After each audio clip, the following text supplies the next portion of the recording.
Hello student, welcome to my YouTube channel excellent success group.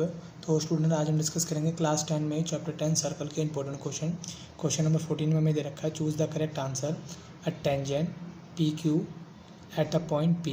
कोई tangent है circle की जो कि पी पर टच करती है सर्कल को, of a radius 5 centimetre made a line through the centre O at point Q so that O Q is 12 centimetre length of P Q. यानी हमें उस टेंजेंट की लंबाई निकालनी है। कोई सर्कल है जिसके अंदर कोई मेरी टेंजेंट ड्रॉ की गई है। ये मेरी टेंजेंट होगी जिसका नाम है पी और क्यू। ये मेरा इसका सर्कल का सेंटर होगा जिसका नाम दिया गया ओ। ठीक, यानी कि हमें ओ से लेके क्यू तक की दूरी ये दे रखी 12 सेंटीमीटर, ये लिखा हुआ ओ क्यू। ठीक, और लंबाई निकालनी है पी क्यू की। और जिस सर्कल की जो रेडियस है वो रेडियस हमें दे रखी है कितनी, 5 सेंटीमीटर।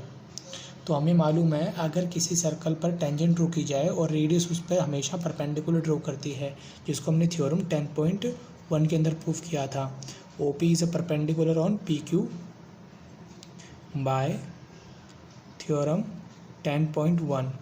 और हमें यहाँ पे गिवन है जो ओ पी मेरी रेडियस है वो है 5 सेंटीमीटर, ओ क्यू जो है वो हमें दे रखी है 12 सेंटीमीटर, और हमें फाइंड करना है पी क्यू कितना है। तो देखो 90 डिग्री के मैं इस ट्रायंगल का यूज़ करूँगा in triangle P O Q. 90 degree के सामने वाली साइड होती है हाइपोटेन्यूज। हाइपोटेन्यूज का स्क्वायर इक्वल होता है परपेंडिकुलर का स्क्वायर प्लस में बेस का स्क्वायर। ये मेरा हो गया परपेंडिकुलर, ये हो गया मेरा बेस। तो ओ क्यू जो कि हमें 12 दे रखा है, ओ पी हमें 5 दे रखा है, पी क्यू फाइंड करना है। स्क्वायर का मतलब है 12 को 12 से मल्टीप्लाई करना 144, 5 को 5 से करना 25 प्लस पी क्यू का स्क्वायर। प्लस का 25 है, इधर एक्स को आ जाएगा माइनस का पी क्यू। अपने ऊपर से स्क्वायर हटेगा तो सामने वाले पे क्या आ जाएगा, अंडर रूट। इसमें से इसको माइनस करूँगा तो ये आ जाएगा 119 सेंटीमीटर। ये आ गई मेरी पी क्यू की लंबाई। तो मेरा ऑप्शन हो जाएगा यहाँ पे डी। और इसी के साथ मेरा क्वेश्चन नंबर 14 यहाँ पे कंप्लीट होता है। अब हम सॉल्व करेंगे क्वेश्चन नंबर 15। तो स्टूडेंट, क्वेश्चन नंबर 15 मेरा कुछ इस तरीके से है। A circle have a dash parallel tangent at the most. एक सर्कल की कितनी पैरेलल लाइनें ड्रॉ की जा सकती हैं। ठीक है, जैसे मैंने एक सर्कल ड्रॉ किया, पैरेलल लाइन का मतलब होता है इनके परपेंडिकुलर डिस्टेंस हमेशा इक्वल होना। दो लाइनें हैं पैरेलल होंगी अगर इनका परपेंडिकुलर डिस्टेंस हर पॉइंट पर एक जैसा होगा। मतलब इनके बीच की दूरी कितनी है, 3 सेंटीमीटर, तो यहाँ पर भी 3 सेंटीमीटर ही होगी, उन्हें कहते हैं पैरेलल लाइन। तो अगर मैंने एक टेंजेंट यहाँ ड्रॉ कर दी, दूसरी टेंजेंट यहाँ ड्रॉ कर दी, अगर दोनों पैरेलल हैं तो मैं सिर्फ इस सर्कल की 2 ही लाइनें ड्रॉ कर सकता हूँ। तीसरी लाइन अगर ड्रॉ करूँगा तो वो इस सर्कल के अंदर से जाएगी, जिसे सीकेंट बोलेंगे, ना कि टेंजेंट बोलेंगे। यहाँ पर हमें टेंजेंट बोला गया, यानी कि सर्कल को टच करके जानी चाहिए। तो टच करके जाएगी तो सिर्फ ऐसी 2 लाइनें ही ड्रॉ की जा सकती हैं। अगर मैं यहाँ से ड्रॉ करूँ तब भी 2 लाइनें ही होंगी पैरेलल जो होंगी। अगर अंदर से ड्रॉ करूँगा तो वो सीकेंट हो जाएगी, टेंजेंट नहीं होगी। इस वजह से एक सर्कल की सिर्फ 2 ही पैरेलल लाइनें ड्रॉ की जा सकती है जो कि टेंजेंट होगी सर्कल की। ठीक, अब हम डिस्कस करेंगे क्वेश्चन नंबर 16 में। बोला कि the common point of tangent.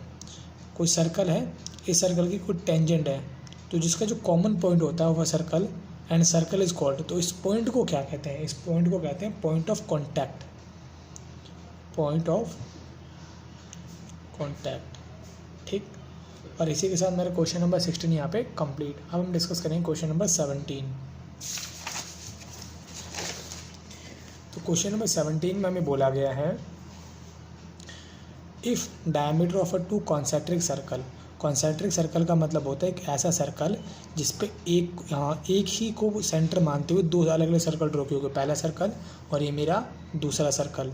ठीक, जहाँ पर D2 जो है वो D1 से बड़ा है। तो इसका मतलब ये होगा इसका जो डायमीटर है बाहर वाले सर्कल का वो है D2, और जो अंदर वाला सर्कल है इसका जो डायमीटर है वो है D1।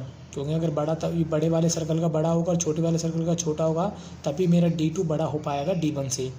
And C is a length of chord, और इनकी जो कॉर्ड है वो है C, जिसको C नाम दिया गया। ऑफ बिगर सर्कल, बड़े वाले सर्कल की तो वो कॉर्ड है। Which is a tangent to the smaller circle, और छोटे सर्कल की वो टेंजेंट है। यानी कहने का मतलब वो कुछ इस तरीके से बनी हुई है। जो छोटे सर्कल को टच करती है और बड़े सर्कल की वो कॉर्ड है, मान लो जिसका नाम है ए बी। ठीक, इस पूरे की लंबाई ए से लेके बी तक की लंबाई, इसको सी बोला गया क्वेश्चन के अंदर, और बड़े वाले सर्कल के डायमीटर को D2, इसको बोला गया D1 अंदर वाले सर्कल को। हमें ये चीज़ प्रूफ करनी है। ठीक, तो सबसे पहले लिखते हैं गिवन पार्ट। मैं इसे दे देता हूँ बाहर वाले को सर्कल 1। ठीक, बाहर वाले को जो सर्कल 1 वाला है उसका डायमीटर हमें दे रखा है, डायमीटर दे रखा है D2। तो इसकी जो रेडियस होगी, रेडियस को मैं दे देता हूँ डिवाइड बाय 2, क्योंकि इसमें डिवाइड करेंगे 2 का तो वो डायमीटर मेरे किस में कन्वर्ट हो जाएगा, रेडियस में। इसी तरीके से सर्कल सेकंड वाला, इसका डायमीटर दे रखा हमें सेकंड वाला यानी कि अंदर वाला, ये सेकंड हो जाएगा और ये फर्स्ट हो जाएगा। इसका डायमीटर दे रखा D1, इसकी रेडियस डायमीटर में 2 का डिवाइड देने पे वो उसकी रेडियस आ जाती है। और हमें इसकी कॉर्ड और टेंजेंट दे रखी है, chord of circle 1 and tangent of circle 2। बड़े वाले की तो ये क्या है, कॉर्ड, और अंदर वाले की टेंजेंट है जिसका नाम है AB, जिसकी लंबाई हमें दे रखी है C दे रखी है। तो हमें प्रूफ करना है, टू प्रूव कि D2 का स्क्वायर इक्वल होगा C2 का स्क्वायर प्लस में D1 का स्क्वायर। ये बात हमें प्रूफ करनी है। तो इसके लिए करेंगे हम कंस्ट्रक्शन। इसको नाम दे दिया मैंने D, जॉइन OD। अगर हम किसी सर्कल के रेडियस को टेंजेंट के साथ ड्रॉ करते हैं तो वो ऑलवेज क्या बनाती है, परपेंडिकुलर बनाती है, जिसको हमने थ्योरम 10.1 के अंदर पढ़ा था। OD is a perpendicular on AB bye theorem 10.1। और हमने 9th क्लास के अंदर पढ़ा था कि अगर किसी सर्कल की कॉर्ड है और इस पर हमने परपेंडिकुलर ड्रॉ किया है तो उसका परपेंडिकुलर बाइसेक्टर होता था। इस वजह से मेरा OD इज़ परपेंडिकुलर बाइसेक्टर होगा AB का, जिसकी वजह से जितना मेरा AD उतना मेरा BD, और दोनों क्या होंगे, पूरी लंबाई C दे रखी है, दोनों आधे आधे होंगे C के, आधा हिस्सा ये होगा और आधा हिस्सा ये होगा C का, क्योंकि इसकी पूरी लंबाई में दे रखी है C। और मैंने ज्वाइन कर दिया AO को, A को O के साथ ज्वाइन कर दिया, तो मेरा बन गया एक राइट ट्रायंगल ये वाला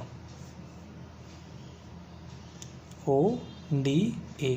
देखो जो OA है वो सेकंड सर्कल की रेडियस है जो कितनी है D1/2, और जो AO है वो बड़े वाले सर्कल की रेडियस है जो कितनी है D2/2, ये हमारा 90 डिग्री। और जो AD है, AD हमारा कितना है C/2। अब इसमें यूज़ करेंगे पाइथागोरस।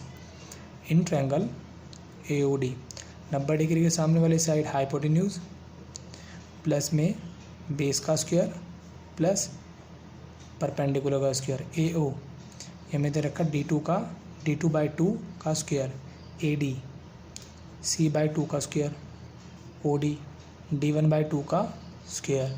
स्क्वायर का मतलब है इसको C से गुणा करना है। D2 को D2 से गुणा करें तो D2 का स्क्वायर, 2 को 2 से गुणा किया 4, C को C से गुणा किया C स्क्वायर, 2 को 2 से गुणा किया 4, D1 को D1 से गुणा किया 2 दूनी 4, 2 को 2 से गुणा किया 2 दूनी 4, D2 का स्क्वायर अपॉन 4, दोनों का बेस सेम है, C2 का स्क्वायर एंड D1 का स्क्वायर। 4 से 4 मेरा कैंसिल हो गया, तो ये आ गया D2 का स्क्वायर, C2 का स्क्वायर एंड D1 का स्क्वायर। और ये बात हमें प्रूफ करनी थी। और इसी के साथ मेरा क्वेश्चन नंबर 17 यहाँ पे कंप्लीट होता है।